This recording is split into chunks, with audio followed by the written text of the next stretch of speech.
In this video, we'll explore confluence and divergence in patterns of thought, patterns of energy that relate to the underlying theme in all of humanity to reduce unnecessary suffering, to increase sustainable well-being.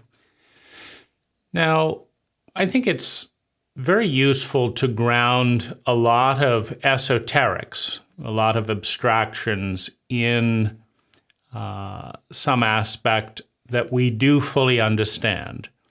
Because what we're looking at is when to blend a thought pattern such as surrender and let go of attachment with attachment and achieving goals, because you're attached to the result of the goal, right?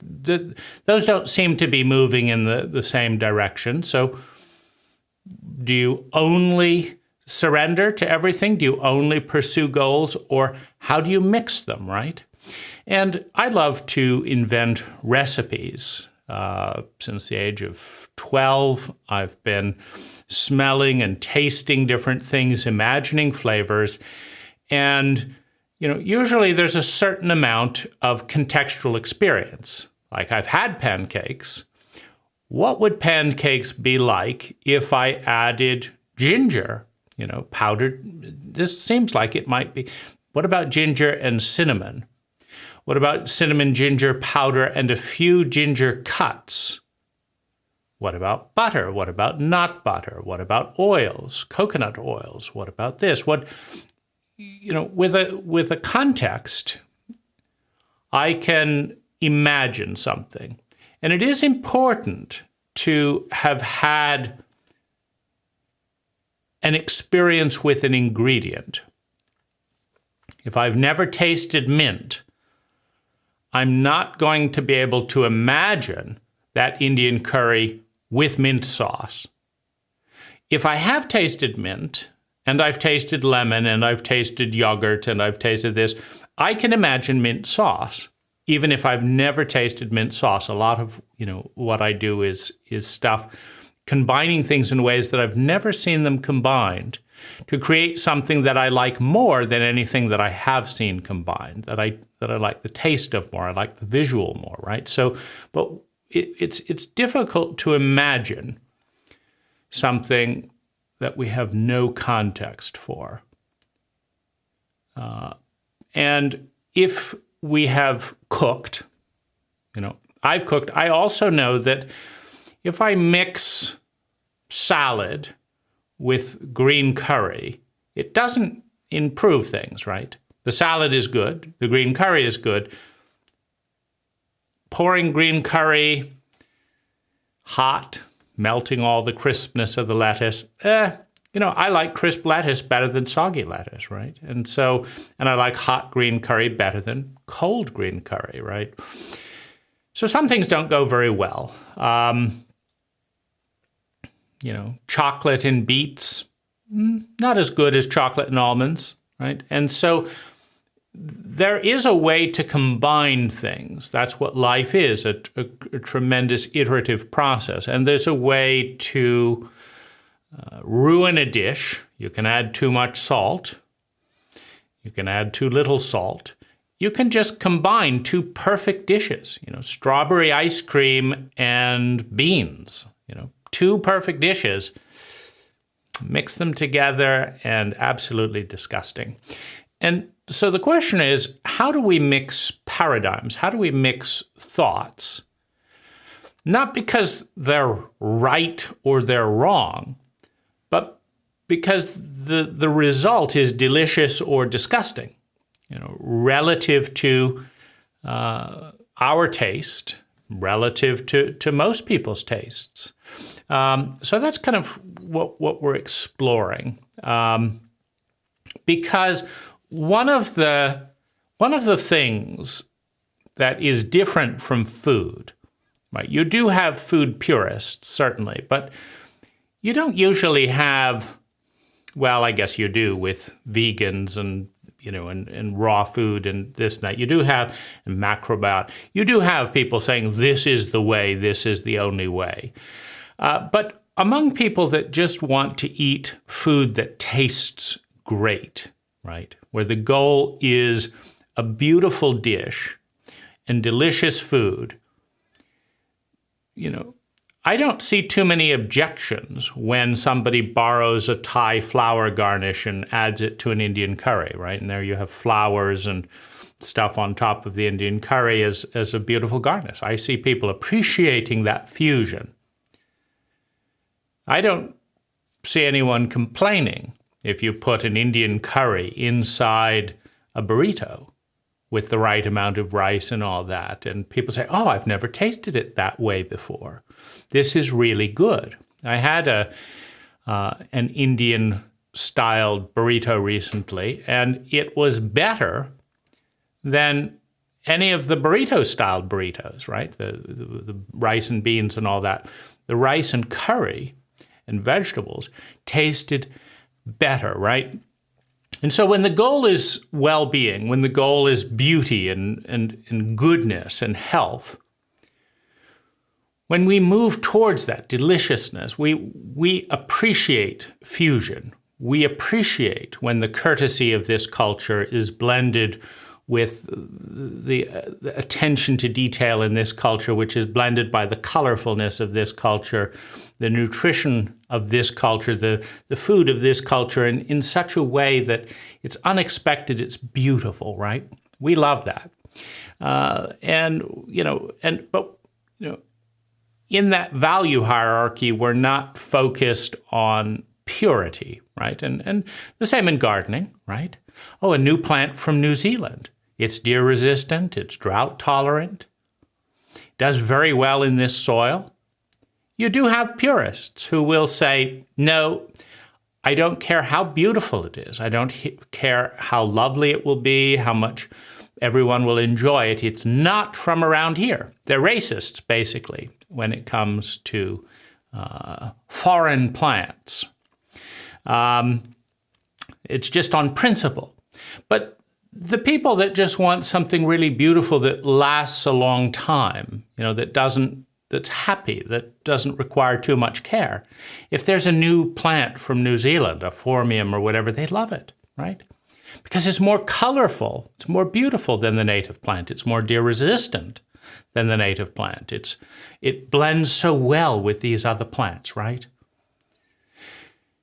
And so this video is for you, the one seeking beauty, the one seeking intelligence, the one wanting sustainable well-being, who isn't racist about whether it's from this book or that book, whether the plant is from this culture or country or that country, whether the food is from this culture or that culture. You want beautiful food.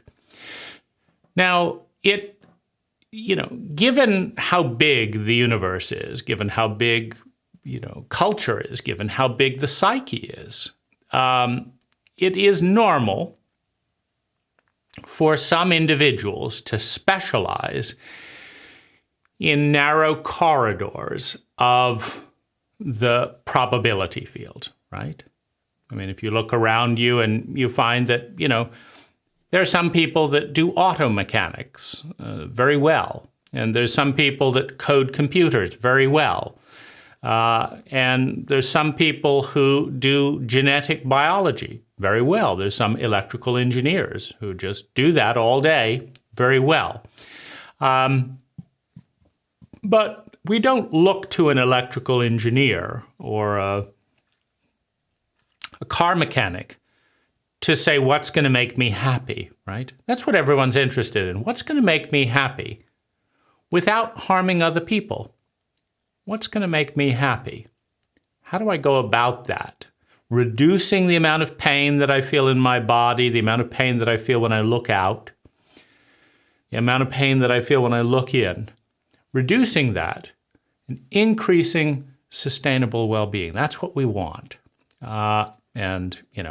If eating raw food really helps with that, then hurrah for raw food. If yoga really helps with that, then wonderful.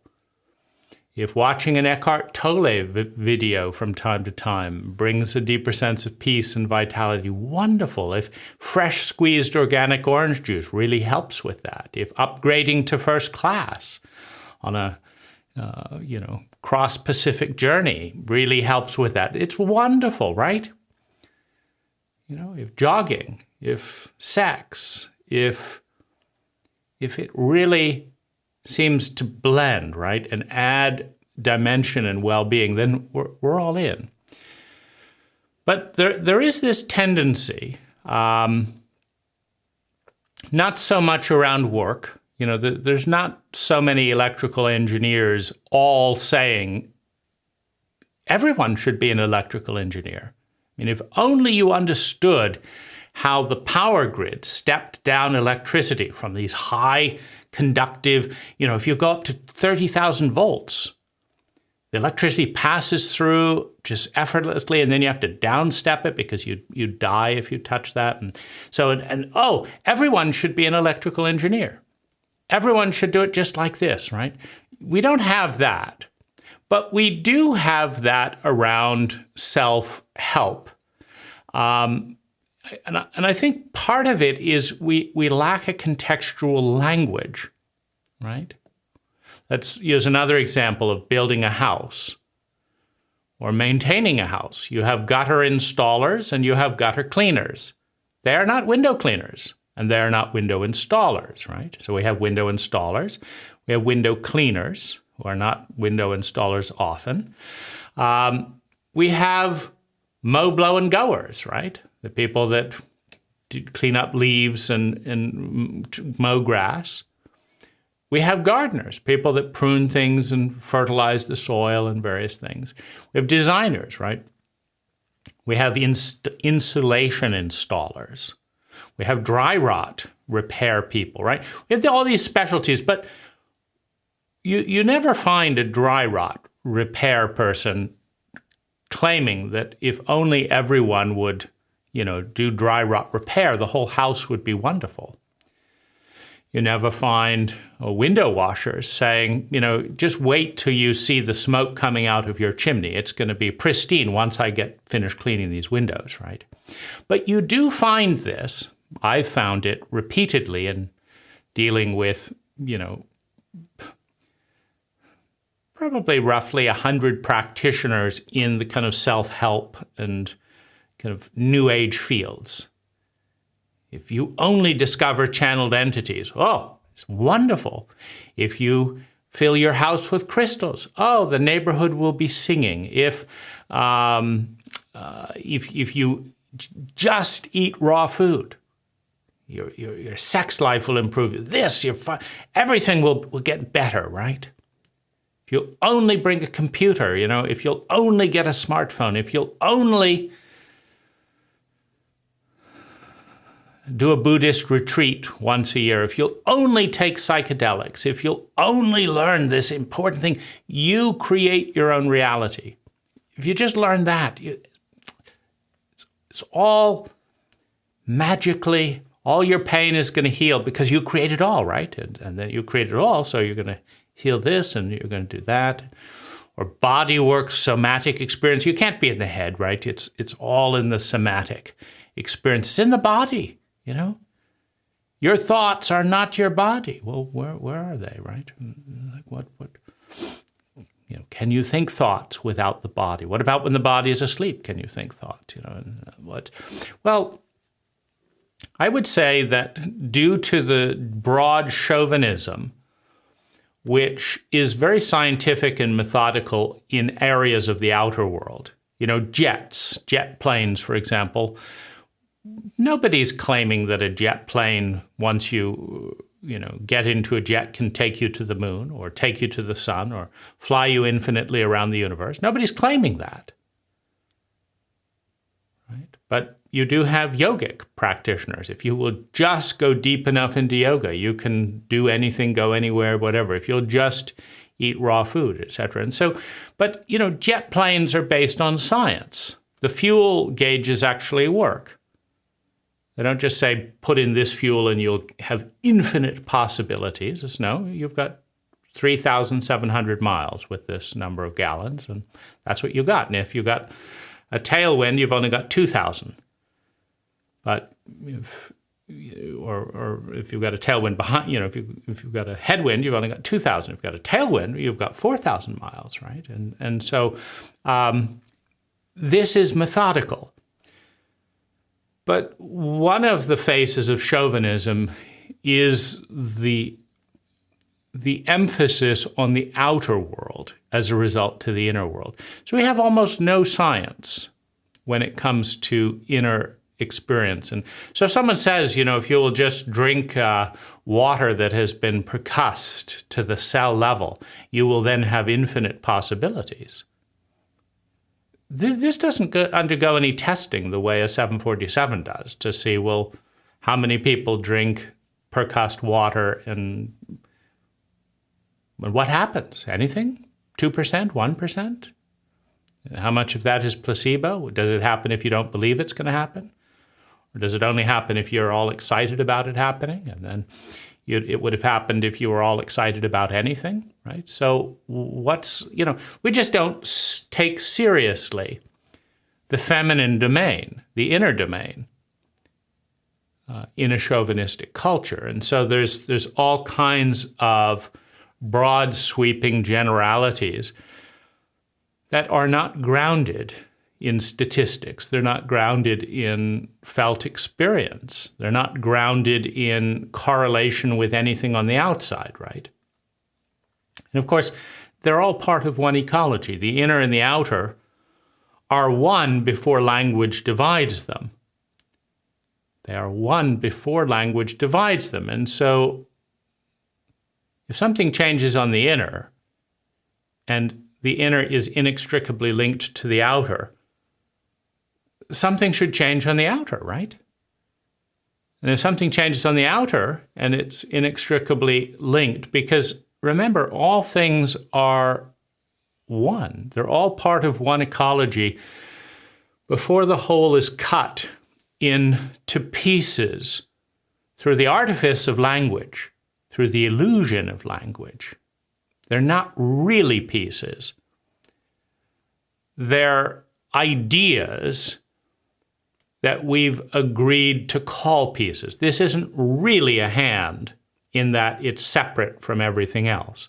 You take away the body and this hand stops being a hand, which means it's not really a hand. It is a part of the body, which is a part of the body, which is a part of the body, which is a part of the body, right? There's no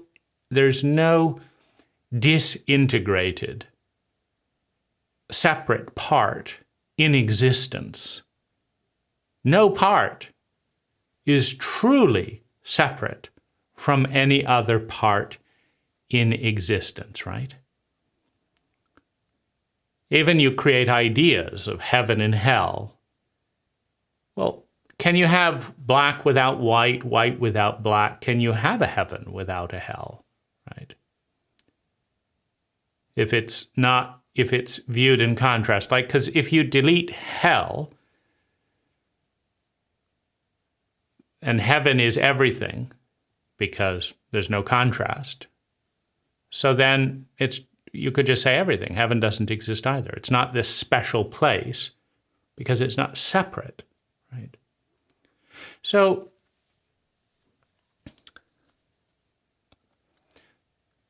this is kind of hopefully brought a little bit of context.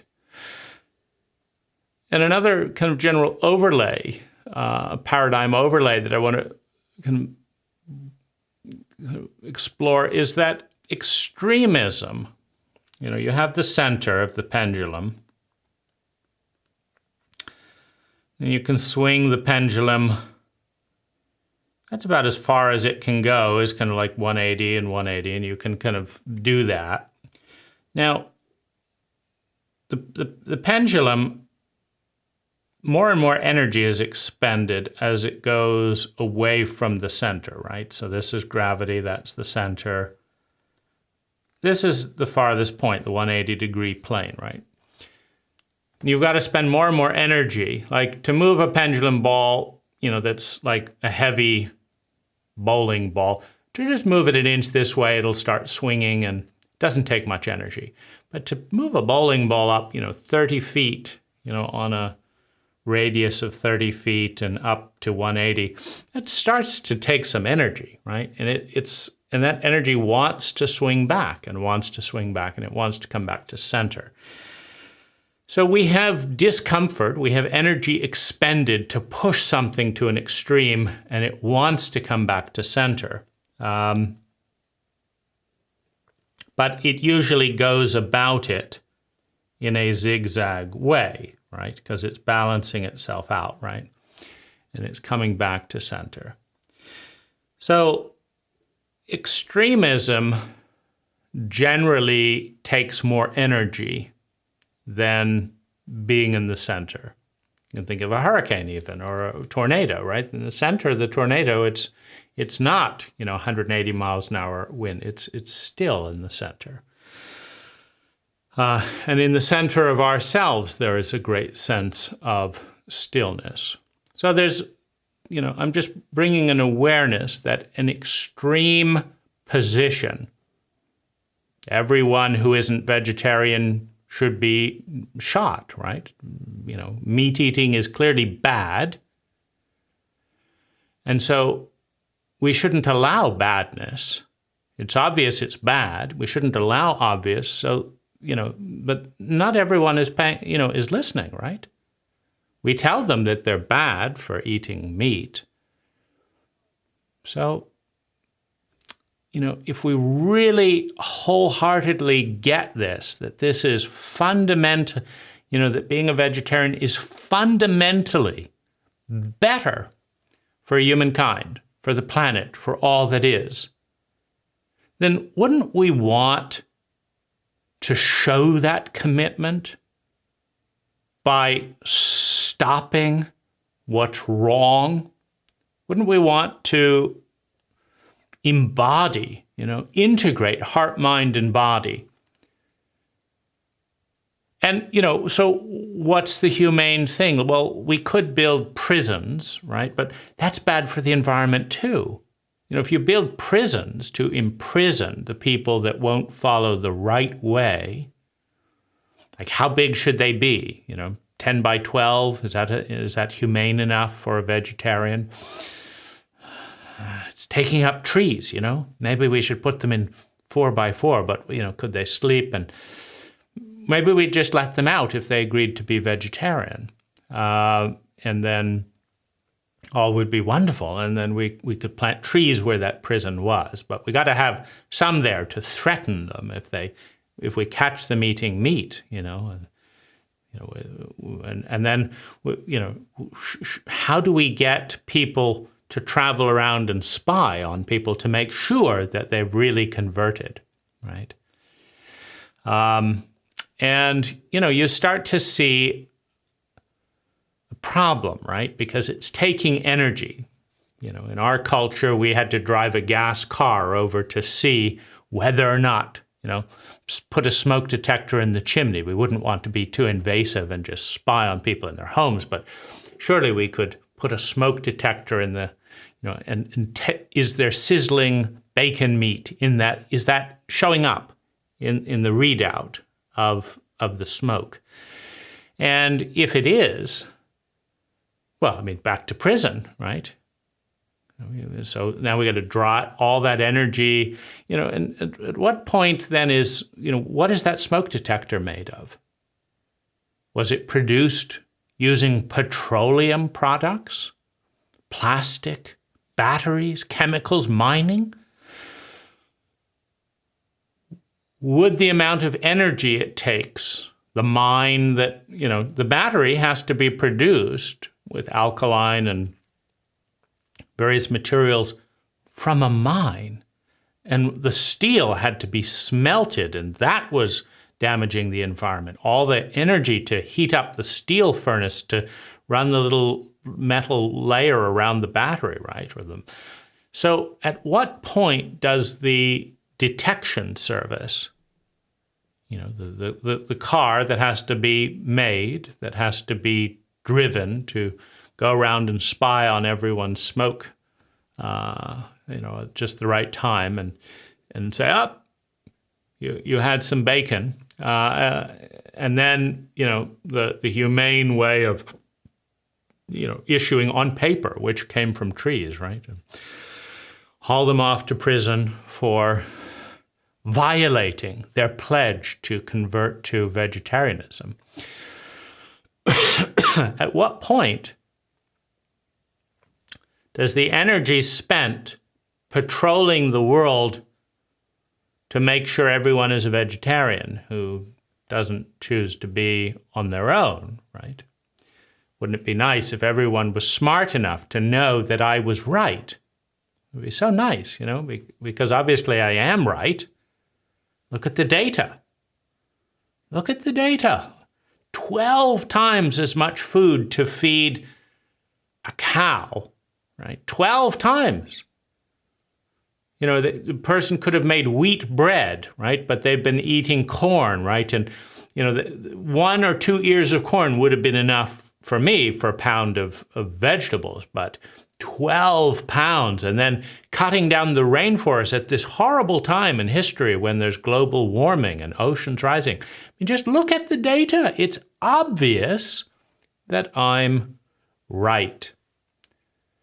And in a dualistic paradigm, it's equally obvious the very moment that I become right, then people different from me become wrong. And then the question is, how much conviction do we have? How much conviction did the Crusaders in Christianity have as they raped and pillaged and stole? Because they knew that this was the one true God.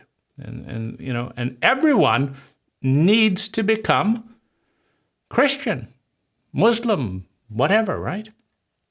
The Buddhists have been a little bit more relaxed around their crusades with the middle way and acceptance of all things. It doesn't tend to generate quite the fervor of a singular God that is the only one that you will burn in hell if you don't follow, right? So it generates a little bit more fervor than the looking for the middle way. And, that is reflected. I'm not aware of the Buddhist crusades, the Taoists' crusades, right? Well, people that want things are people that want things. So that's not to say that, various Buddhist cultures may not have invaded other cultures because they wanted something, but it's a little bit harder to pin that onto a teaching. And this all gets really problematic because, ultimately you realize that because people are bad, right? They're just wrong and they're bad for not being a vegetarian. And it's going to hurt the environment too much to manufacture the 9-volt batteries to put out and monitor their smoke and drive out to give them a warning, and, hire the people who could have been planting trees, right?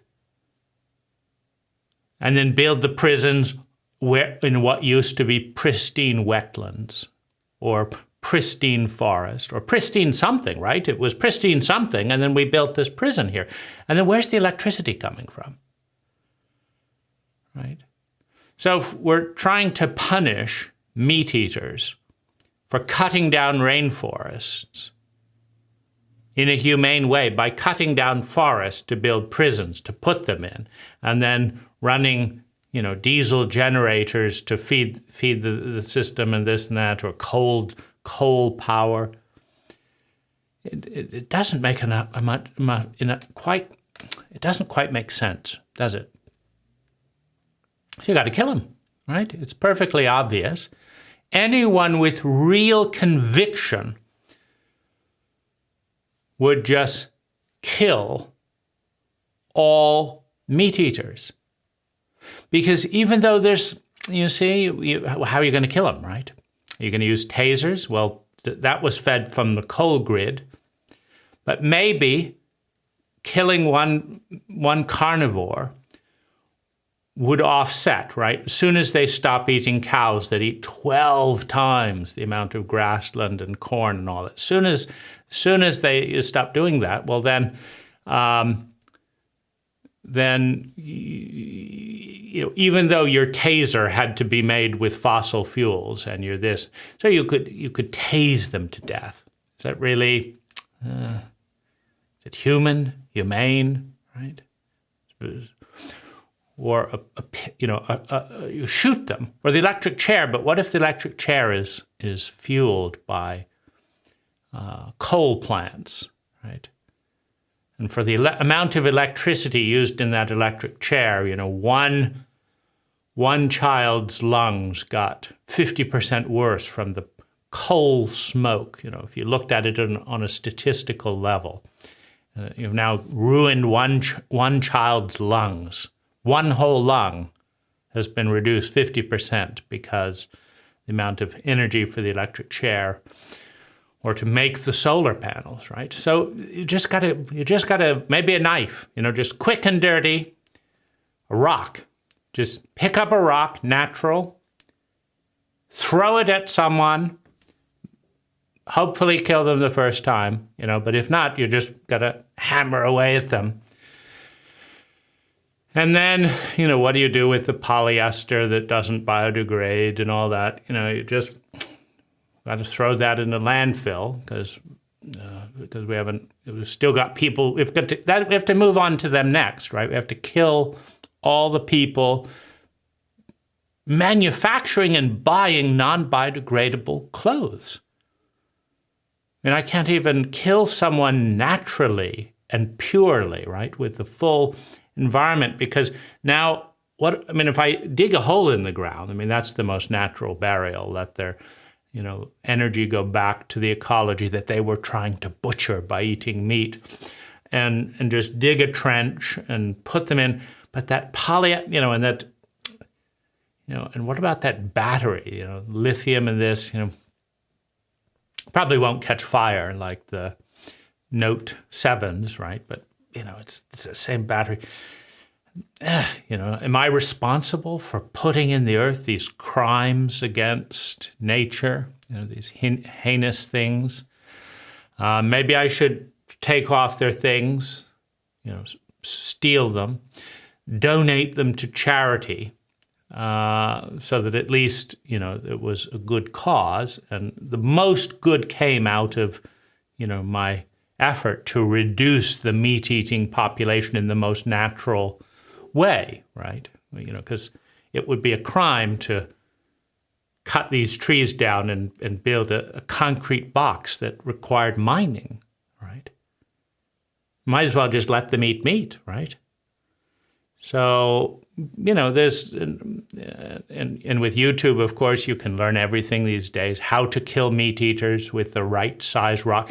You wouldn't want it to crumble. Some rocks are sandstone, right? And you don't want it to be cruel and inhumane. So a granite or some kind of an igneous rock that wouldn't just fall apart while you were, ridding the world of meat eaters. So these are some of the things you have to think of when you start entering extremism, right? Because there's another thing with extremism. There's not a lot of room in extremism, right?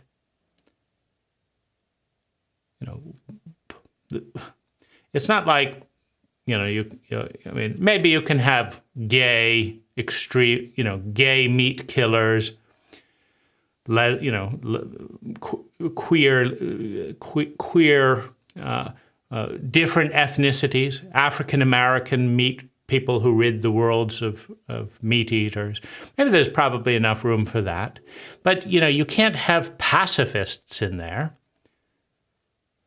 They're another extremist, right? But they're on the other side. Like you've decided to devote yourself to ridding the world of the absurdity, the cruelty, the inhumaneness of killing animals in order to exist.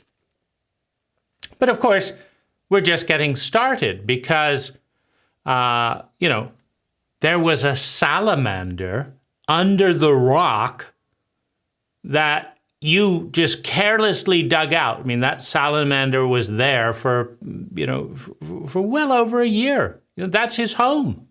That's his home. And you just dug out that rock without thinking, bludgeon this.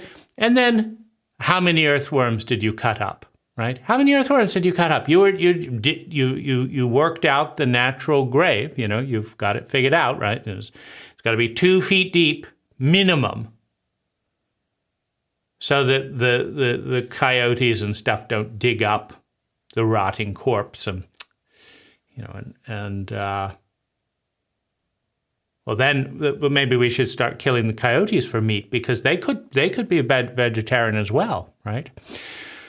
But anyway, you've got to it's uncouth to have animals tearing at meat-eating parts, right? Carnivores just torn around, and bones of carnivores. It's sacrilegious even.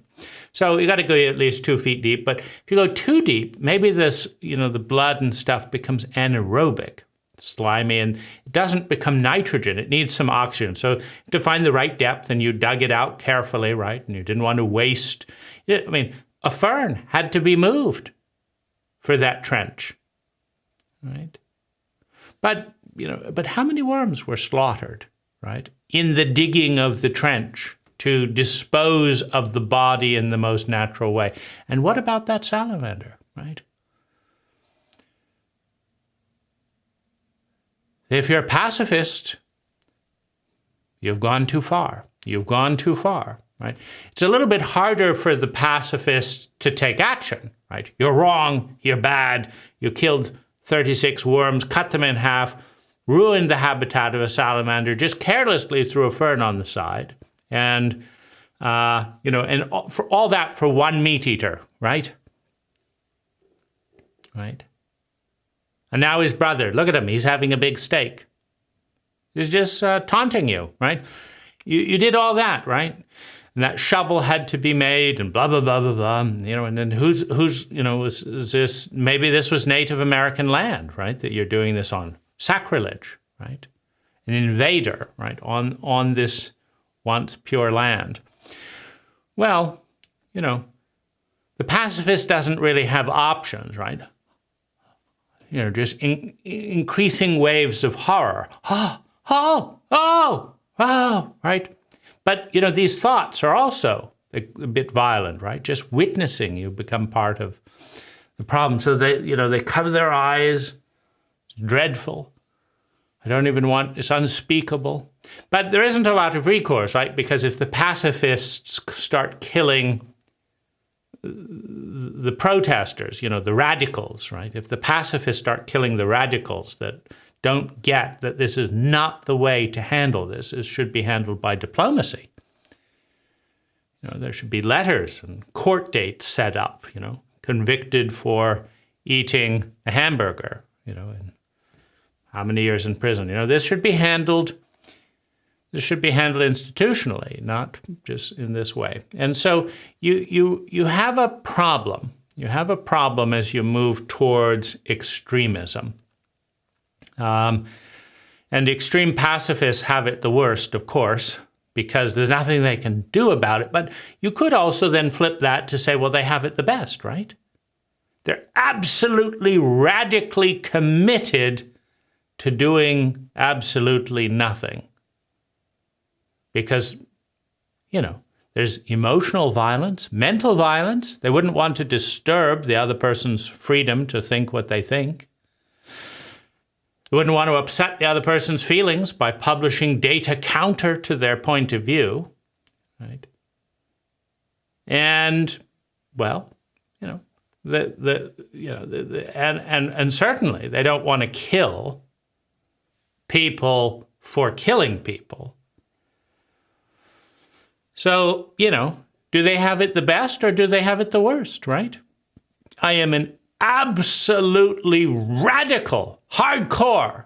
Every single day I'm committed to doing absolutely nothing about anything because I'm a pacifist, and it would disturb the peace if I tried to change a single thing. I mean, lifting the rock ruined that salamander's home. And in fact, I should really stand, go into an already natural point of the forest and stand there for 36 hours. And, it's harder to sleep, of course, when you're standing, and wouldn't want to lay down and bend some grass. So I'm just going to stand here for whatever time it takes to feel rested. And then I will carefully step my way, apologizing for ants, which inevitably, it's a casualty of movement. I mean, I could just stand here until I died as a devotional prayer to the peaceful world. And then I don't know why all the enzymes and all the bacteria and all the other things that aren't pacifists would just eat me alive after I meant them no harm. But at least I'm not part of the problem. The problem of extremism, right? They don't get along very well. Pacifists and activists, right? They don't get along very well, right? So if you could just kill all the pacifists, so nobody would start arguing with the activists, well, there would be peace, right? And the pacifists would be delighted, right? Their death meant something to the peace of their culture, right? Because everyone else wanted to go to war, but the pacifists, just protesting, doing this and that and the other. And now that they're all dead, there's peace. No one's arguing at the dinner table. They've all been shot, right? And, their blood has been sucked out, and they will be saving lives because, blood banks in a war, they always need more blood. And all of these pacifists with all these different blood types, they were killed humanely, right? Rock on the head, of course. And then quickly their organs were removed without any resistance because they were dead, of course. And then all the blood was organized and this. And so many lungs, children saved, right? And the soldiers coming back from the war that everyone was unanimous and happy about, they all had organs waiting for them to keep them alive. And, peace was restored in the country as only one point of view prevailed. And that would probably be the most efficient way to go about it. It's harder to kill activists, right? Warriors, right? People that believe in defending themselves. You don't want to kill those lot. They've got guns. You might get hurt. But pacifists, it shouldn't be too much, too hard to shoot all of them, right? We refuse to take up arms. Just stand over on the wall. Quick, harvest the blood, harvest harvest this, and peace is restored, right? That would seem to be a more pragmatic way of going about it. The problem of extremism, right? If you take any point of view to its logical conclusion, you get further and further out, in one direction. And it tends to take more and more energy, right? Because sometimes what happens when you kill, a bunch of pacifists is a new group of people who before they were interested in the war. Before they're like, God, those pacifists just always have to say their thing, right? Nice war comes along, good opportunity. We've got superior missiles. It'd be so nice just to, have everyone come together, kill all those people in that other country and just not have. I'm sick and tired of having to hear this person and this person complain about their little thing and that, and, what about this and what about the innocent children in the other culture that didn't do any wrong, and what, maybe we should get more evidence. I'm just sick of it. I'm sick of it. Let's just have a civilized, all unite behind killing those people who are different than us, because the trouble with being number one, we're number one, we're the best, we're the greatest. The trouble with not being number one is everyone else is inferior. Everyone. And, why should we allow inferior people and their genetic pool and all that, to just grow? It's unkind at some point. So, we've got to do our duty. But you see, the trouble with, let's say you kill, 3 or 4 million pacifists. There's always 1 or 2%, that are radical pacifists. So you just kill them all. But, there's always neighbors that weren't radical pacifists before. But now they, witnessing the killing of the pacifists, decide that this is the wrong approach. And if going to war means killing their neighbors, then we're not going to support the war either. So now you've got another million or so people that and you didn't plan for that. So this is trouble. You start off with one simple plan: kill the pacifists. And there's always something. There's always something, right?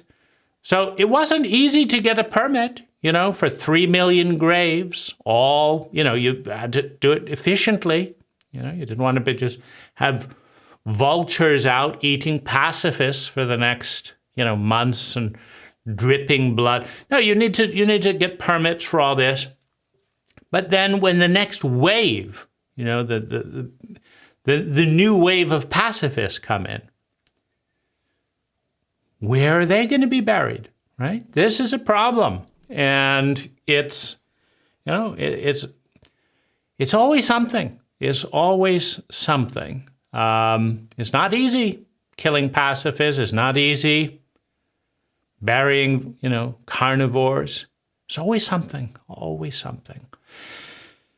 And, and this is the problem of extremism, and it suggests moving towards the middle. Now we're moving towards, Buddhist thinking, right? It suggests moving towards the middle, and how are we going to do that, right? Because the extremists are furious. You're betraying the principle. You've betrayed the cause. You've compromised, right? And extremists do not appreciate members of their cult compromising, because that's the whole point of being an extremist, is you don't compromise your principles. You take a stand for what matters, and you show your character and your gut, and you do what it takes to have integrity with a principle, right? The principle, right? It's not about you and your petty qualms about violence and all. It's about the principle. It's spiritual, right? It's about being of service. You think it's hard to go around finding 3 million rocks to kill pacifists? You think it's hard? It's not easy. If it was easy, right, Jesus wouldn't, everyone would be starting new religions. You think it was easy to, teach peace and be nailed to a cross? Carry the thing, ring thorns stuck out, dehydrating for 3 days, nails in your... You think that was easy? No, you got to show some character, some principles. It's tough, right? But, we're doing that work. You think we like it? Looking around for rocks, getting permits, burying all these. You think we like it? No. But you've betrayed us, you see? You left us alone to do the dirty work. So extremists are not happy with compromisers, people that meet the other side. It's worse, right? You should see gangs, right, in their behavior around someone who deserts the gang. I mean, if you've never been a gang member, if you've never been a vegetarian, if you've never been a Christian, if you've never been a whatever, and you're lost, obviously. You're one of the vast majority of lost people wandering around who, haven't found the rightful cause. But, you may be treated with contempt, but you don't find the murderous rage of the extremist directed at you in particular. But find a hardcore extremist, right, who softened their ways, right, and moved to the middle, like, maybe they have a point, right? Maybe there's some point to the other side as well. Like maybe it's not all about vegetarian, right? Maybe murdering people is a problem as well. Maybe. I'd like to at least go to some of their meetings, hear what they have to say. Oh, you've betrayed the cause. Never. We will never forgive you, right? We'll destroy you. We'll undermine your job, right? You'll do this, we'll do that. We'll kill your cat. I thought you were about nature. Well, in this case, it's just so heinous what you have done. You're compromised, all bets are off. Even if we have to disguise ourselves, join your company and fit in so that we have a chance to kill you, we'll do it, even if we have to eat meat, right? Because we might be suspect, trying to seek revenge on one of our former cult members. We might be suspect if we were the only one in the office having a vegetarian sandwich. So, we don't want to stand out. So for the cause of revenge, we're going to put a nice piece of tongue in there. So that, to lay all suspicion, because nobody would think we were part of a radical animal rights group if we were eating tongue sandwich, right? That's how committed we are to the cause. We're even willing to eat meat, to have revenge on someone who left the extreme pole that we all were blood brothers and sisters. We would be politically correct, of course. We're blood brothers and sisters, sharing blood together, and you've ruined it, right? You've let us down. I'm not going to speak with, and that's as good as it gets. I'm not going to ever speak with you again, right? I'll speak with this person who's eating meat and that person who's, because I've got to pay my mortgage, right? And it's a crime, of course, that my mortgage broker, is eating at McDonald's. But it was a good price on the house, so we're not going to, we're not going to take it that far, right? Of course, we'll protest them, and all meat eaters should die after we get the mortgage, right? I mean, they've got to sign the papers so that I can buy my house where we can have our meetings. But then they should die, right? Preferably so that we don't have to pay our mortgage back, because it does tend to take a lot of time and energy doing radical protesting for the good of the planet. It takes a lot of time, right? So why should I have to pay my mortgage back when I'm doing the work, the good work, that nobody is doing, right? Except us, right? So, the problem with extremism, and this suggests that there may be, that the better approach, the more graceful approach, the approach that has more sustainable well-being and less unnecessary suffering might be somewhere in the middle. But the question is, how do you do that, and what types of things blend well together? And that's what I want to kind of explore here, because in my journey of growth and development, there have been a couple of different waves. And let's kind of put them at seats on the table. So we have create your own reality. Just create your own reality. We have, for now, we'll just call it surrender, but Michael Singer's theme of work with the untethered soul and that type of stuff, and create your own reality with more of the Seth and Lazarus. That seems to be a little bit more of a channeled theme. Then we have goals. Pursue goals. And with that, time management and dress for success and all that type of thing. Pursue goals. Then we have stoicism.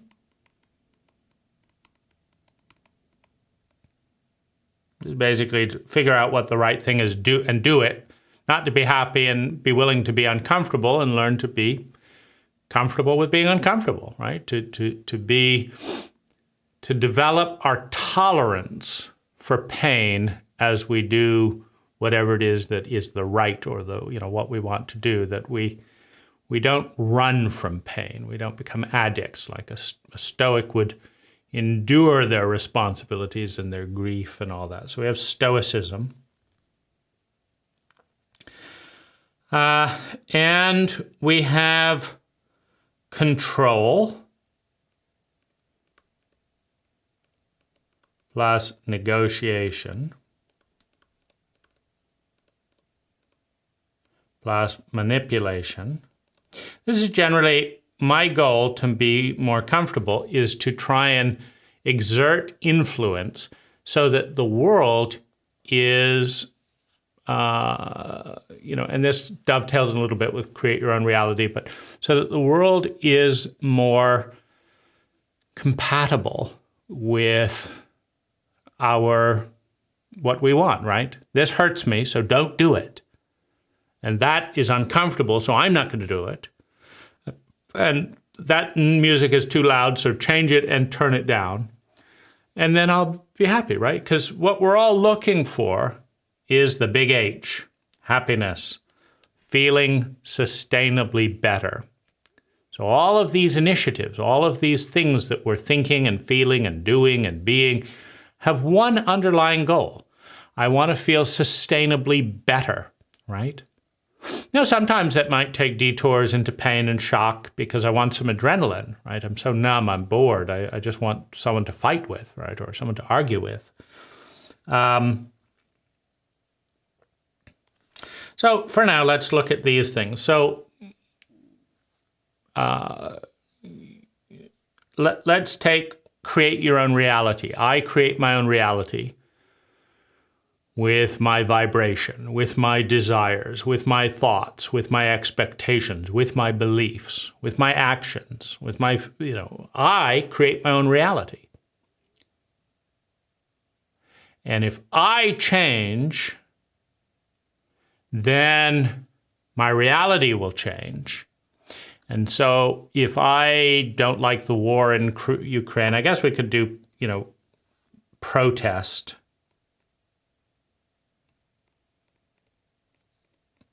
Activism, that kind of thing, which would fall under control or whatever. But if I don't like, the war in Ukraine, then I have to look at my beliefs. I created that war. It's my reality, right? These are my people, my species, my planet. Maybe I have some payoffs, right? Negative agendas, things that, maybe I was Ukrainian in my past life and I hated my people, and so I'm contributing to this and that. And if I can just figure out what's wrong with me because I don't want the war in Ukraine, right? So there must be something wrong. And because I created it all, there must be something wrong with me. And if I will just figure out what that is, what skewed up belief, what weird behavior I'm doing that ripples out to create the war in Ukraine, then it'll stop. I caused the war and I will stop it, right? Now, we're getting more into extremism, right? Because I create my own reality. Kind of makes sense here. Like, look at this. There's a pen. Up, down. I did that. Up, my thought, my belief. If I didn't believe the pen could go up, I wouldn't have even tried, right? My belief created that.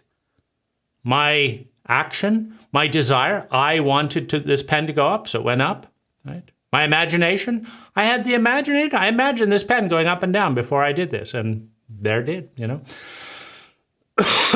So, you know, at a limited level, right? Create your own reality. There's something to it, right? You can't argue with that. I'm doing this. I'm creating this. I bought this microphone that you can't see. I bought this hat. That's me creating my own reality.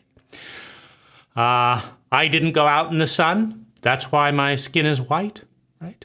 I chose to be born. This is where it gets a little bit out there. I chose to be born to white parents, right?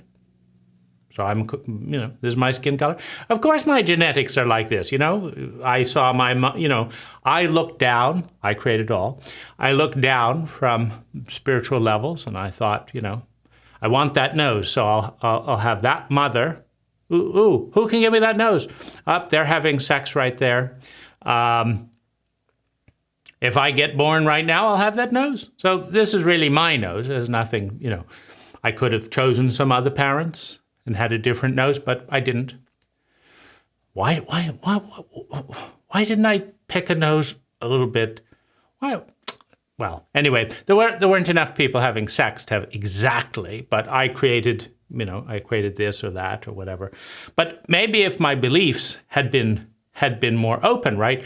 If I'd believed that more people could be having sex at that moment when I chose my parents, then, you know, I could have had a smaller, you know, two slightly smaller noses. I would have known, you know, I'd be doing blogging a little bit. And just the angle, you know, two little dark points, it'd be, meh. You know, I guess I could change the lighting, and then I would be creating that, right? I could change the lighting, right? Say the lighting's coming there, it's doing this, that's why there's a little shadow. And I can go like that, right? So it's a little bit less. Anyway, you get the thread.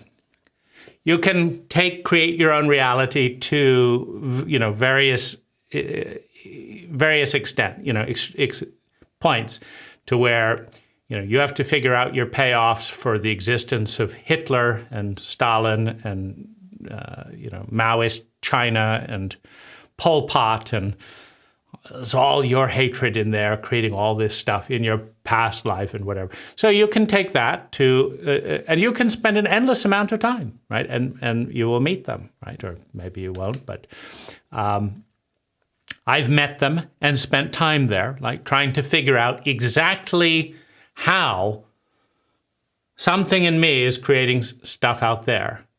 With the, you know, like, I'm not going to go out there and donate money to Amnesty International, right? I've got to figure out what's emanating out. And that takes hours of meditation, right? Hours, daily, right? This is still there, right? I must have missed it. The belief, right? Where's the belief that there has to be violence? Maybe if I just release that again, if I go to the causal plane, if I do this, if I could do that, then it will shift. But I haven't done it good enough. Now I have to change my belief that I'm not good enough, right? That's it, right? We're making progress. And come on, hurry up, end war in Ukraine. I'm getting tired of all this processing. And finally, you know, all wars do come to an end, right? Hopefully before you're dead. And now you figured it out, right? So you have the create your own reality kind of through the inner world is the mirror of the outer world and that thing. And so, you can spend all your time in meditations, journaling, dream journaling, changing this, changing that, And every time you look out there and you don't like something, you just go in and spend another, few hours meditating. Then you have the surrender and clearing process. Now, Michael Singer, for example, unlike Lazarus or Seth that says your whole world is your creation and stuff, Michael Singer says, of course, the world is what it is, right? Of course you didn't create Jupiter and Earth and all that. They're just everyone's doing what they're doing, right? They're all doing what they're doing. But you have scars that block you from being here now, being of service of here now. You have scars, says Michael Singer, samskaras, right? That, when you were 5 years old, your older brother took a rusty nail and hammered it into the wall and said, you can't come after me, right? And you stood there screaming, and eventually your parents came, and they had the stupidity to say, what did you do? Why have you got a head? It's like, yeah, Mom and Dad, I nailed my hand to the wall. I was pay attention to the church. They've got it featured up there. If you want to be holy, nail your hand to a wall, right? Okay. Yes, my brother did this, right? And so, I see rusty nails. I cringe a little bit. I see my older brother. I feel like giving him a punch from time to time. These are scars from the past, right?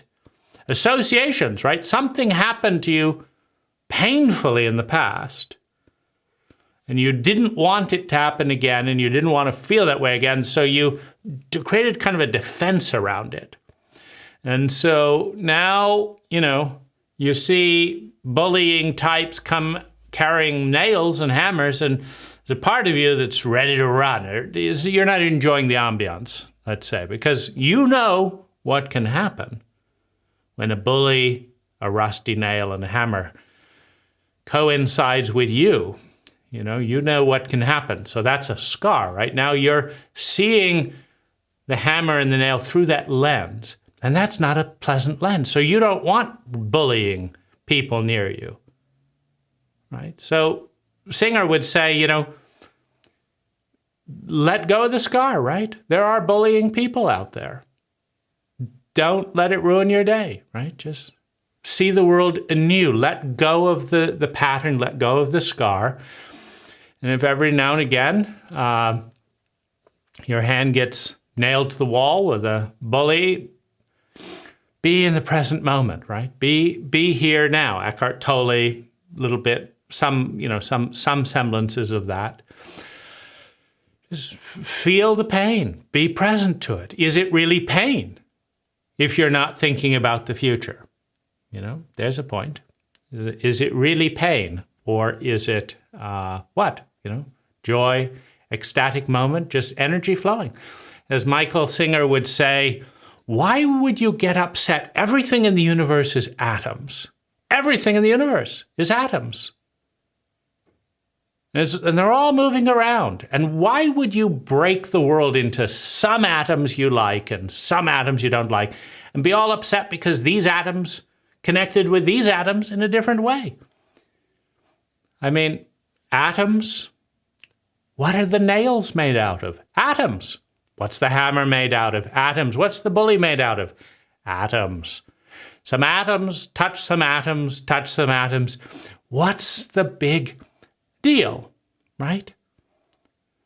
And if this time your mom doesn't come and pull the nail out and punish your brother and you just die, then there's just atoms moving into the soil, as you rot, and some atoms maybe get pecked off by vultures. And what's the big deal, right? What's the big deal? Just let it go.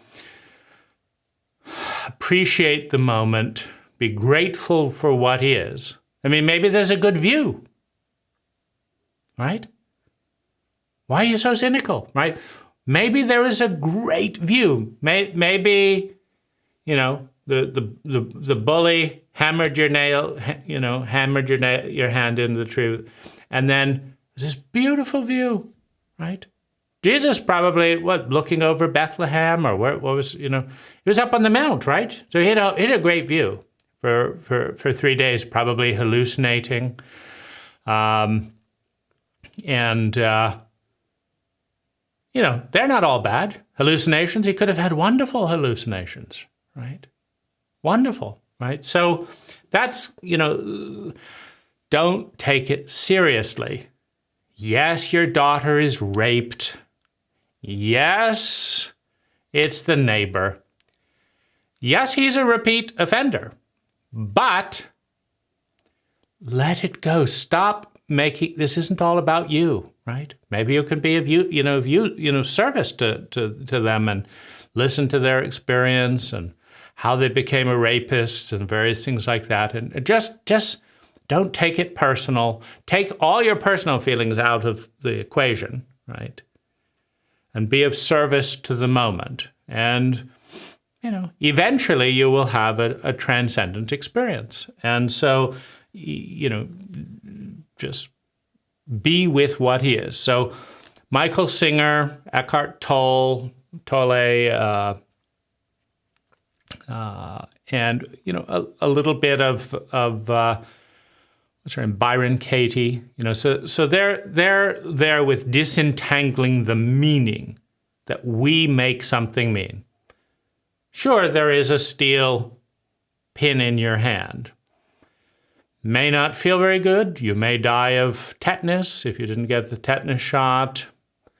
You may die of blood loss. But, be with what is, right? Just, that's the way it is, except I may be angry, People shouldn't nail innocent people's hands to the wall. But can you really know that that's true, right? Can you really know that your greatest growth and well-being might not be facilitated by having your hand nailed to the wall, looking at this great view, right? Maybe you're the type that runs away from things and, the universe has given you a gift, right? You're not running now, are you? You got your hand nailed to a wall, right? Or maybe this is your chance to go through the pain, right? And just rip yes, it's got a big head, right? The nail is only like 1/8 of an inch thick, but it's got this like 1/2 inch head. Maybe you just rip your hand through that and learn that you have a higher pain tolerance, right? Or just be grateful for the gift to experience something, right? So you have that whole approach. And truly so, if you let go, right? So let's look at the positive here. I wanted to illustrate something with my pen and creating my own reality. I did. Bravo, right? Good technique. If I let go of all of my gripes and past grudges and stuff like that, I feel lighter. My life is better. Good point. And we have the goal approach. The goal approach is I want something. I want an experience. I want something. Why? Because I believe it'll make me feel better. I believe that if I get a job and make some money and stop having to beg my parents who humiliate me every time, I believe I'm going to feel better. And so I'm going to get a job and then I'll feel better. And you do, right? And you don't quit your job immediately and go back to begging from your parents because it feels better, right? It did feel better. And so I'm going to have another goal. I'm going to move out, right? Now I've got my own money. Now I'm going to move out. I'm going to play my music. I'm going to get my car. And I'm not going to, be told I can't drive over 55 miles an hour, blah, blah, blah. No, I'm going to do what I want to do. And I feel better, so it's good. So I have more goals and more goals. So the direction of goals, I'm going to achieve things. I'm going to buy things. I'm going to have experiences that make me feel happier. And it works. I've achieved thousands of goals. And almost all of them have made me feel better than not achieving that goal, right? It works, right? So then there's stoicism. You can't change the situation. Nothing is perfect. No one owes you anything. Your job is discipline, right? You can't just ruin everything because you didn't have the discipline of this and that and the other. Your job is discipline.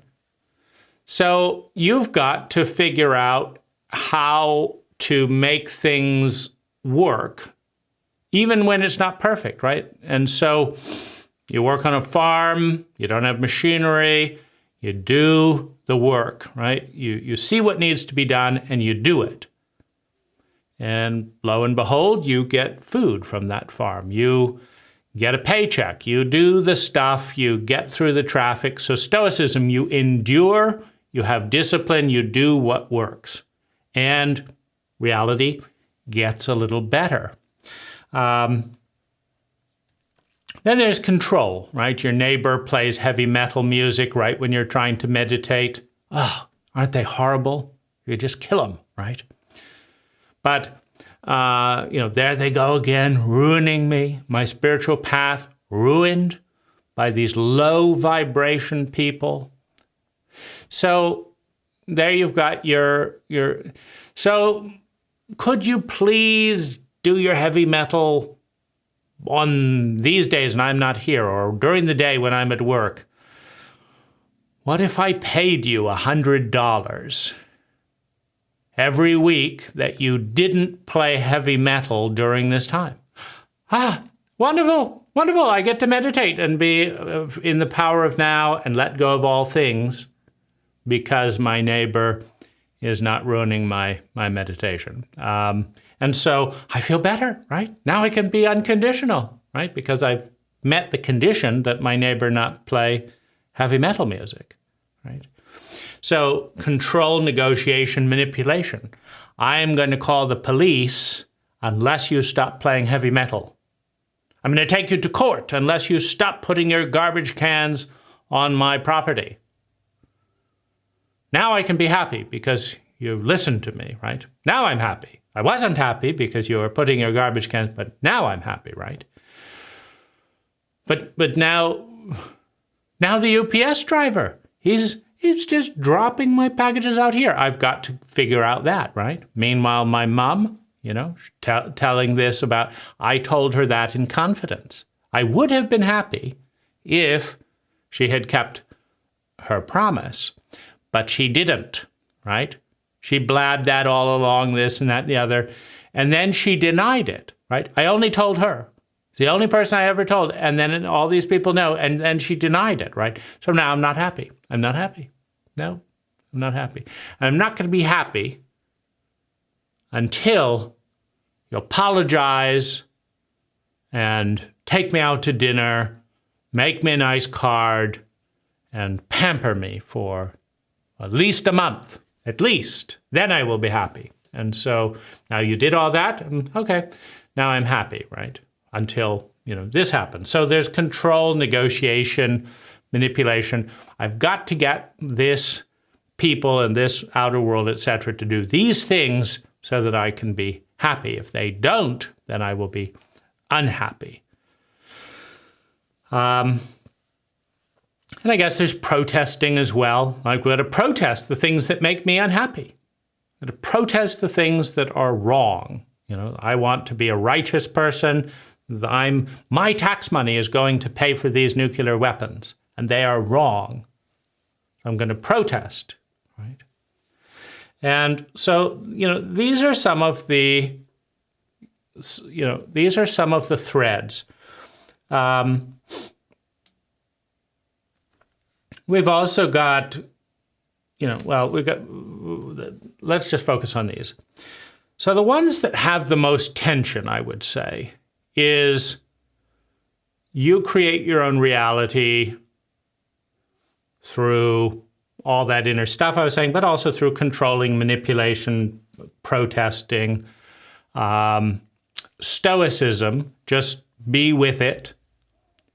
And don't react and get your work done, do your duty, so to speak, whatever that is considered in the status quo.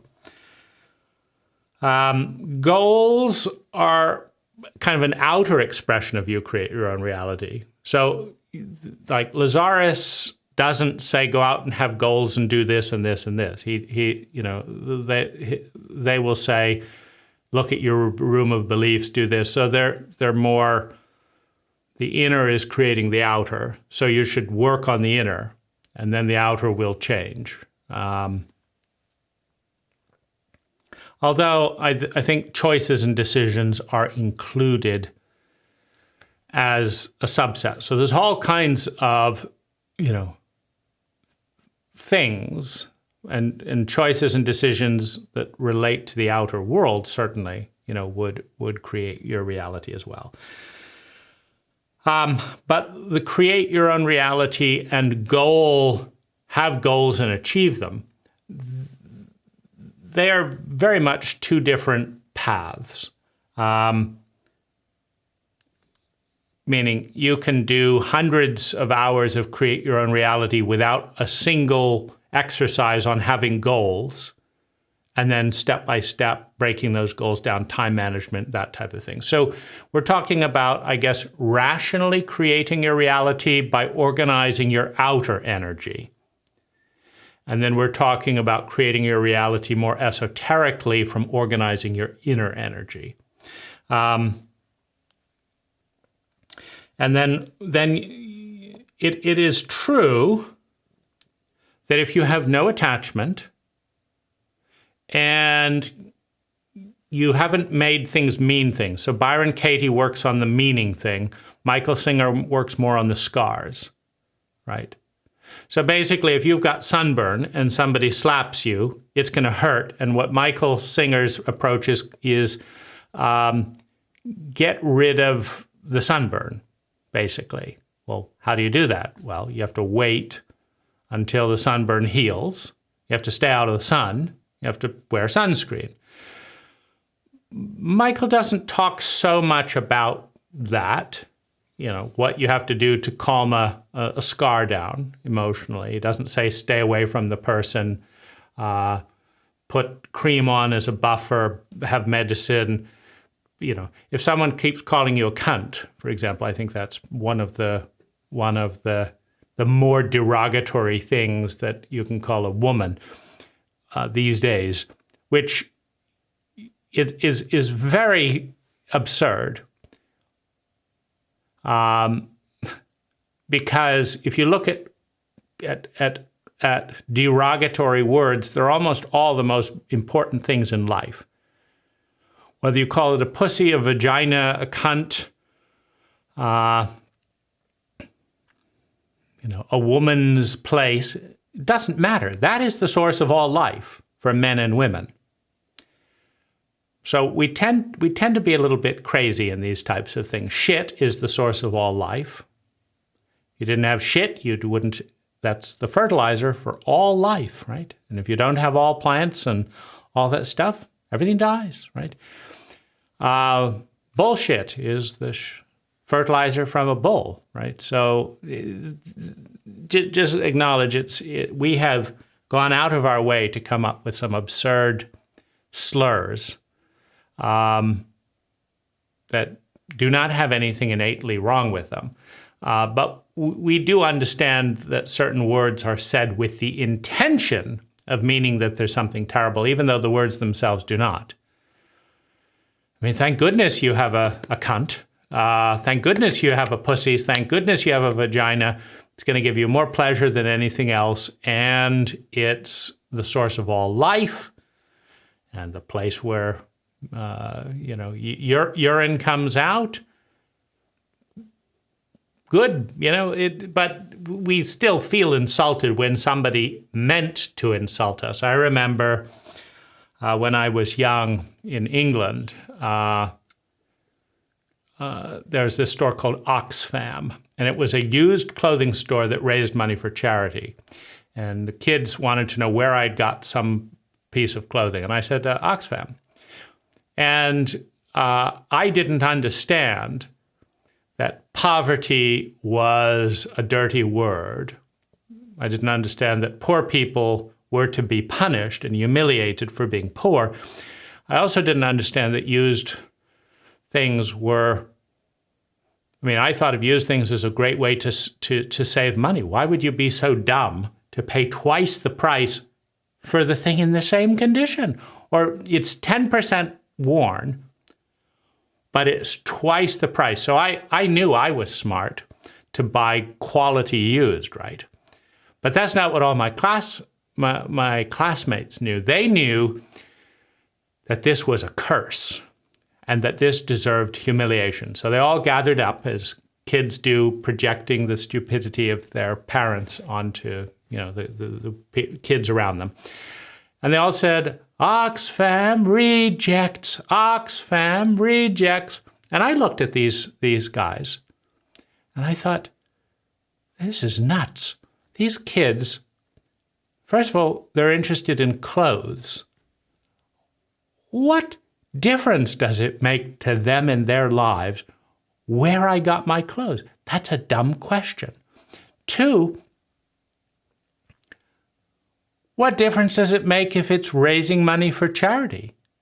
And so I thought, you guys are nuts. And they stopped the chant because I wasn't buying it. I wasn't buying it that I was an inferior person because my clothing came from Oxfam. So if they could make a kid cry and be miserable, then it was entertaining for them. But if they were just going to look like fools, well, that was it, right? So it's that kind of thing, right? There's no sanity in a lot of these curses. The lower class. You mean the people who do all the real work? Digging, plumbing, that's the lower class? And you sign your name on a few things? That's the important word. This stuff is nuts. But it's the nuts of our cult, right? All cults are nuts. Otherwise, there wouldn't be a cult, They don't have to make sense. They just have to all agree to do something stupid. And you've got a wonderfully functioning norm, regardless of how intelligent it is. So, you've got these different directions. I would see it as, I'm not happy with what is, so I want to participate in changing things into what will make me happy. That's that direction. And then the other direction is, I'm not happy with what is because of these scars, because of my inability to accept and open up to reality. So I'm going to let go of my meanings of words. So that's Byron's focus, because the work consists of basically, you say something like, my wife is selfish because she never cleans the dishes. That would be like a statement. And then Byron's job, whatever you've said, my neighbor is violent because he kills children with a gun every week. My father is a hypocrite because he says we should all be honest, and he lies more than any of us. And he lied here and here and here and here. And so, no matter what you say, Byron is going to say, can you know that that's true? Can you absolutely know that that's true? And what she's looking for is you to say, no, I can't know that that's true. Maybe the neighbor is creating world peace by depopulating, because every one of those kids that he's shooting and killing would have had more kids and more kids in a culture that doesn't respect the environment. Maybe the neighbor is benefiting the planet by shooting these children, and all the children that would have come with those children. And how can you know it's true, right? So then you say the opposite. My neighbor is helping life by killing these children. And my neighbor is this. And what she's basically doing with the 180 technique is neutralizing polarity. Whatever it is you start off saying, this is the way it is, she's saying it's the exact opposite. And then you've got a neutral space. So she's creating neutrality through balancing polarity, basically. My neighbor's a bastard for killing kids. I'm a bastard for not killing kids. My neighbor is a wonderful person for killing kids. And now you've got neutrality. You can see that, well, let's be honest, right? An American is generating 102 tons of waste or garbage, 102 tons of energy in the form that Americans don't know what to do with, in a landfill or an incinerator per person.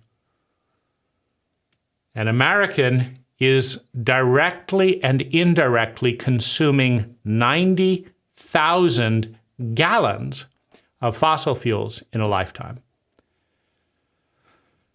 An American directly and indirectly is putting 1,000 trees worth of carbon into the air and often contributing and cutting down by their lifestyle more than 400 trees and blah, blah, blah. And so you can say those are bad things. And so surely someone who shoots children and all of their future generations is doing wonders for the planet. Because, well, look, they shot 20 kids. That's 20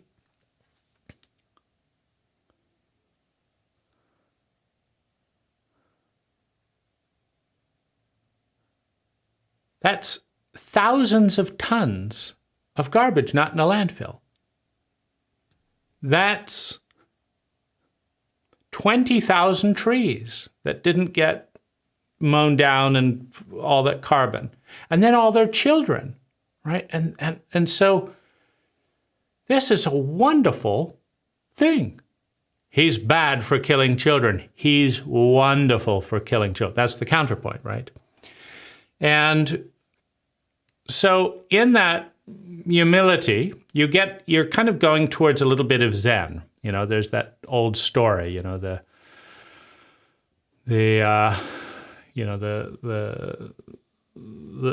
father's son came back from an adventure and he was lame, and everyone said, "Oh, we're so sorry, your son has a lame foot," you know, and he says, "Well, we will see."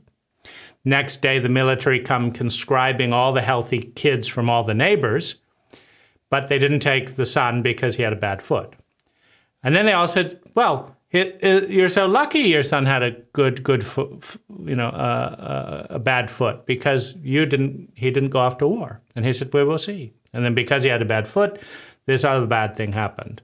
They said, "Oh, you're so unlucky about that." And he said, "We will see." And so what we're looking at in somewhat of the Byron Katie movement of energy, as well as, you know, Michael Singer, is just letting go of Byron's focusing more on the meaning. Michael Singer's focusing more on the energy, letting go of your attachment, your scars, and your reactivity to what is. Just letting go of all of that so that you can be happy for no reason at all. Letting life energy come through you and letting it be beautiful no matter what happens, right?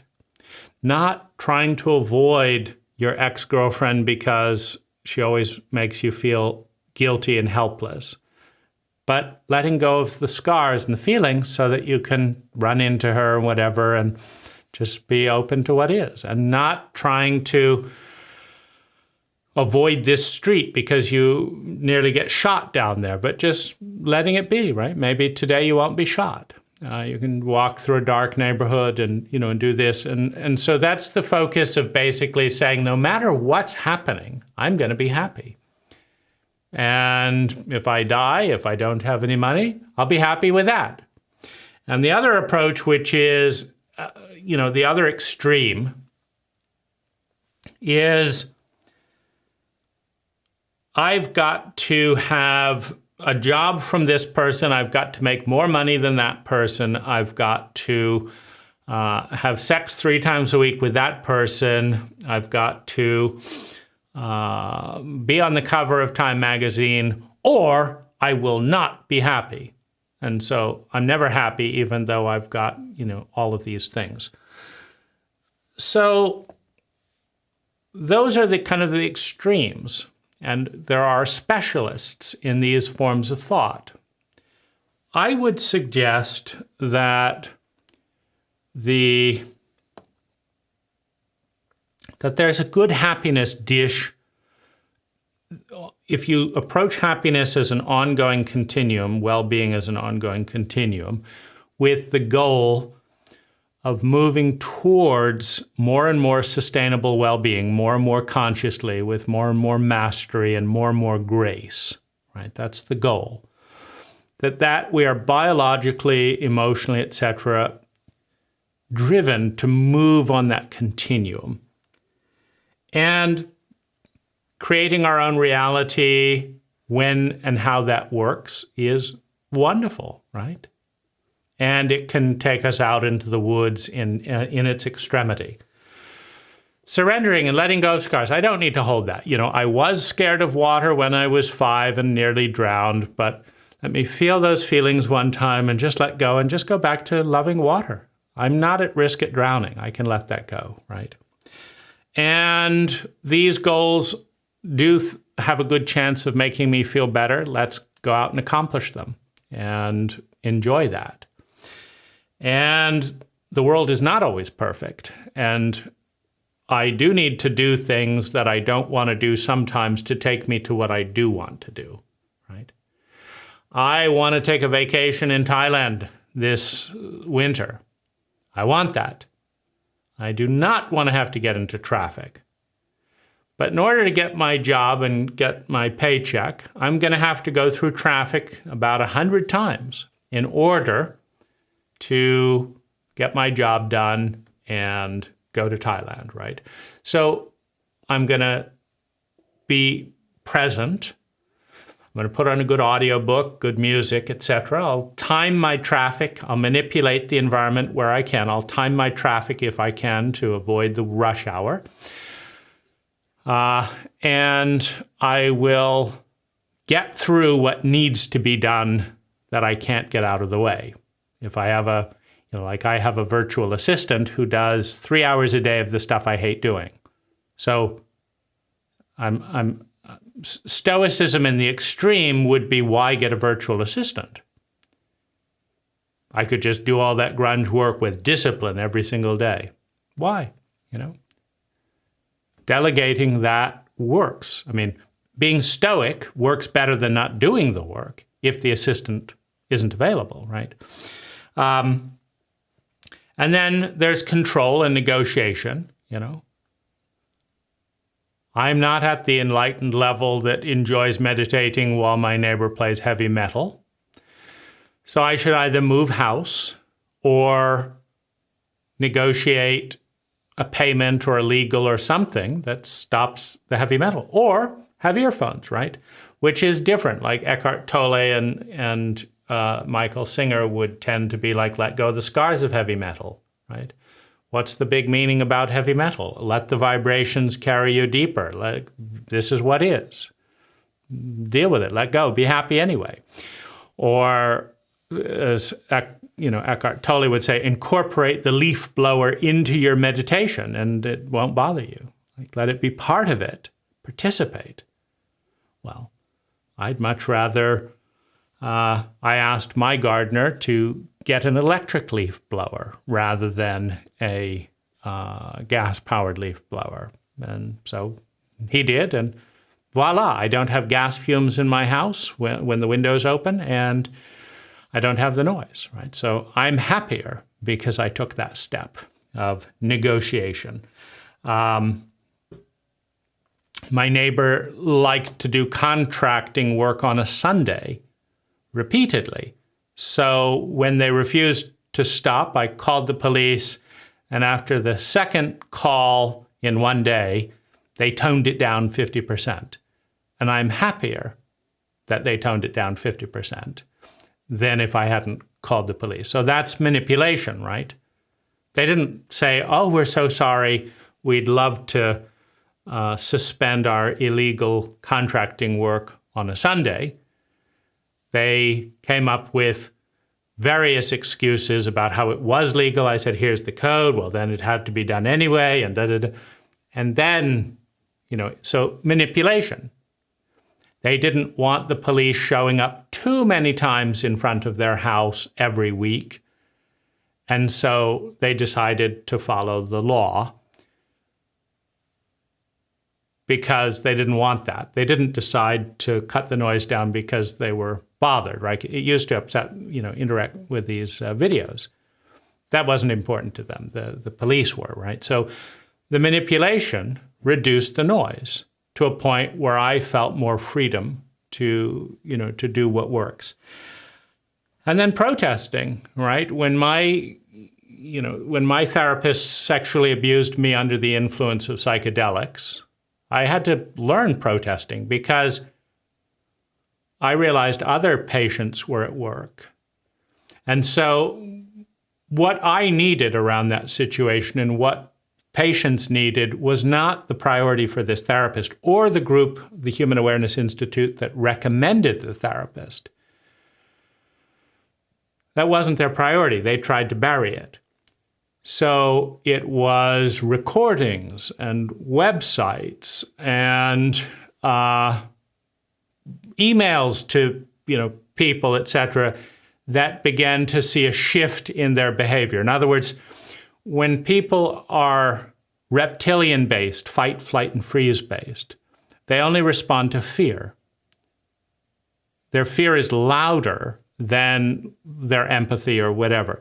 So if you want to shift someone's behavior and they're reptilian, you've got to use fear, right?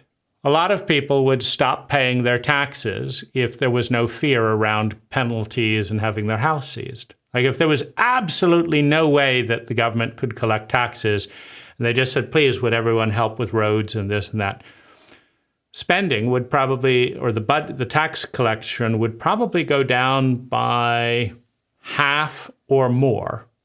And that could be a good thing, or it could be a bad thing, but there is an element in our culture that is negotiated with fear of being sued, fear of neighbor shame, fear of this, because the empathy and the intelligence is not there at that level. And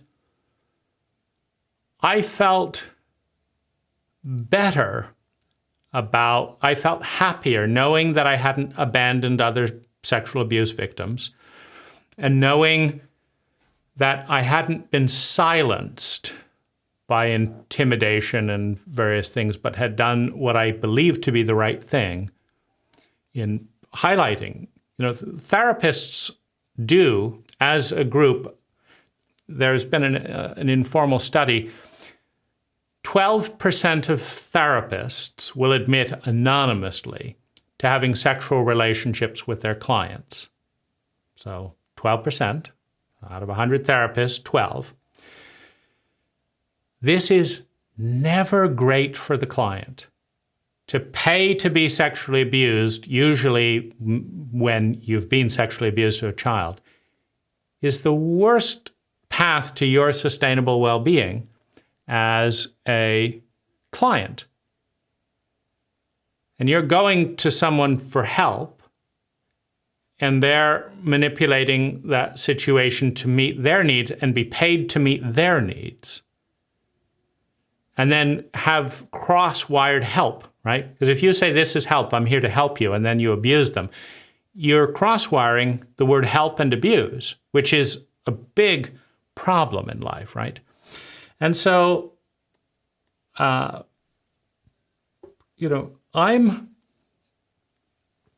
I look at this field, first of all, I think there is danger in every one of these directions in extremism. Why? Achieving 3,000 goals and getting my outer life to be perfect, give or take a few percent, did not resolve childhood trauma, leave me feeling happier. It left me a lot of time for these very strange biological memories to come up that I didn't know how to deal with. In other words, the extreme path to goal accomplishment alone does not create happiness. Creating my own reality from beliefs and all that leads to enormous frustration and circular thinking, in my experience and in watching people who do that to extremes. Surrendering, as your daughter is being raped, as you're becoming homeless, and letting it mean nothing and not, is often in a reptilian environment. In a reptilian environment, there is fight or flight, and it is normally determined who runs from the villain and who is the villain and preys on the victim is normally determined by size. Like if two gang leaders get together and they understand that they will die if they go to battle, they don't fight. They freeze. If one of them can wipe out the other, they do so in a gang scenario. And the other one runs, trying to not be wiped out, right? The fight, flight, freeze is determined by mass. Whoever has the most odds of killing the other, psychologically, financially, or otherwise, in a sociopathic paradigm, does so. And the person who has the most odds of being wiped out runs or gets wiped out. And the trouble with just surrendering and I'm going to be happy and let sexual abuse continue and all that is there's no challenge to the abuse. But the amount of pain that I caused to the protocol of silence, secrecy, sexual abuse, incompetence, lies, betrayal, the amount of upset that caused for the Human Awareness Institute and Peter Sandhill, the therapist that participated mostly, stopped them from doing that as much again. As much again, because it was painful enough to their pain, right? It was no longer their victim's pain. They felt pain by losing a court case, by having their names on web pages, by emails going out, by books being, by videos. Like they felt enough pain that it was worth shifting their position, right? It wasn't worth it before when I just said, hey, please, this really, really hurts. Could you stop doing this? That wasn't what shifted it, right? It was putting some of the pain that I felt onto them so that if you do this, your pain is going up. Well, narcissists only care about their own pain, right? Empathic people will shift because they care about you. Narcissists shift because they care about themselves. And we are a cult of narcissists that produces narcissists, that raises narcissists. And they're not going to shift destructive behavior, painful behavior, because it bothers you. They're going to shift it because it bothers them. And that's, so in a sociopathic, narcissistic cult, protest and manipulation works better than empathy and negotiation in most cases. That's why we have a court system, right? If you had two empathic people that say, oh, I really get it. I'm sorry, I'm not going to block your view with this third story. I'm going to dig a basement so that you can still have your view, or I'm going to move the thing here, or so you have no conflict, right? No, the whole legal framework is I don't give a damn about your view. I want my view, right? So now you're going to have conflict, right? And then that has to be mediated because you have two sociopaths that don't care about the other, two narcissists, and there has to be a mediator between that, right?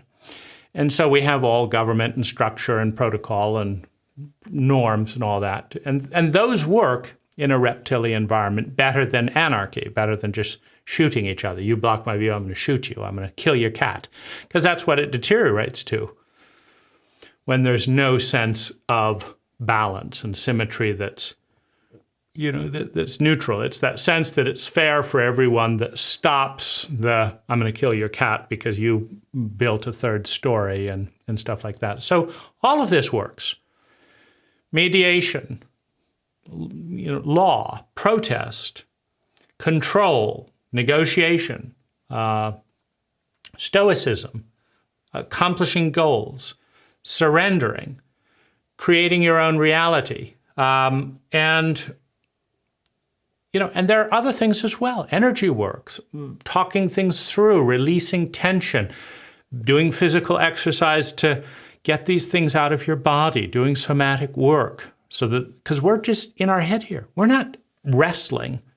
That works to get you into your body, as well. So in the middle, in the center, is happiness. Some law, not a dictatorial regime, right? Not a dictatorial totalitarian state. Some goals, not I'm going to have a goal for everything and hopefully achieve enough goals that I feel great, even though I haven't, dealt with my body, dealt with childhood memories, etc. Some escape, right? I'm just going to tune it all out and watch some entertainment. Some food and comfort stuff to luxury and sensation to just pamper myself. It all works. So the real question is not which one or the other, but what's the dose? When do you want to really deep dive and change your belief, and when do you want to go out to a really nice restaurant? When do you want to do Byron Katie's work to just let the whole situation go and then endlessly listen to heavy metal music and start enjoying it for all I know? And when do you want to say, that's a nice theory, but this pisses me off and I'm going to go and control the situation in some way, right? It's a nice theory that I should be able to watch each of my kids be successively raped in the local school, and each of the principals deny and cover it up and blah, blah, blah. It's a nice theory, but I'm going to fucking protest. And I'm going to put up videos and I'm going to start drawing attention to chronic sexual abuse at this school. And it's not okay. And I'm not putting up with it. And I'm not interested in surrendering to it. And I'm not interested in making it mean that it's me who has the problem. Thank you, Byron, but no. I'm going to do something about it. And I think the sweet point is in the middle. You will not be happy. You cannot be happy if you define your identity as to protest injustice in the world. You've got 29 trillion units of injustice, as you define that, and you've got 24 units of time, and you are going to be run ragged looking at what you hate 24/7. On the other hand, it's no good complaining about the world when you won't take an interest in what's going on in your neighborhood. And protesting corruption here and this and that, And so I think there's a place for control, for manipulation, for intimidation. Obviously, I think I'm right to when someone's breaking the law and I'm feeling miserable about it and I don't want to move house. I think that I'm right, so I'm not saying that there's a role to harass and call the police on people for planting trees, that in an area that needs tree planting. I'm saying that there's a role where, but there's a cost to all of it. There's a cost to manipulating. There's a cost to trying to do the work to let the scars go down. There's a cost of time, money, and energy used to create a goal. There's a cost in time, money, and natural resources to every single thing, right? I'm sitting here, and money is being spent on this electricity, and time is being spent. And this is natural resources being utilized in this setup. The question is, do I feel happier in the end, right? I'm achieving a goal. I had the goal of making this video. My butt hurts. My back aches. My head hurts a little bit, but I also laughed. And I've enjoyed the thought, and I like the thought that this might be helpful and clarifying for some people. And I like the fact that I don't feel as invisible as I did before this. And I like the fact that this is a one-time thing, that I don't have to ever say any of this again if I don't want to. I've got the video. So there's some value here. I like the fact that I got it done. I like the fact that it took some turns that I didn't see coming. I'm curious, right? There's lots to learn. There's lots that I don't know and don't know that I don't know. And that, I'm curious what will happen. So, thank you.